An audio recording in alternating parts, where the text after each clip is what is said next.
আর আমি একটা লেকচারে বলেছি না, পুরুষ মানুষ বোকা। পুরুষ মানুষ কেন বোকা? কারণ সে সবাইকে খুশি করতে চায়। সে চায় মা সুখে থাক, বোন সুখে থাক, স্ত্রী সুখে থাক, যদি আরও স্ত্রী থাকে ও সুখে থাক, সন্তানরা সুখে থাক, সবাই ভালো থাক। এবং তাদের ভালোর জন্য তারা কত কষ্ট করে, দিন রাত ডিউটি করে, অফিসে যায় আসে, জ্যাম ফেস করে, মানসিক প্রেশার নেয়, শারীরিক প্রেশার নেয়, তাই না? অথচ এই কষ্ট কিন্তু মহিলারা বোঝে না। বোঝে? সবাই বোঝে না।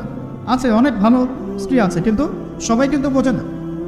মনে করে যে পুরুষ মানুষ মনে হয় ভোগবাদী, খালি মেয়েদেরকে ভোগ করতে চায়। অথচ সবাইকে সুখে রাখার এই চেষ্টায় একজন পুরুষ দিন শেষে নিজেই সুখী হয় না। বহু পুরুষ শেষ বয়সে গিয়ে একাকিত্বে ভোগে, একা হয়ে যায়।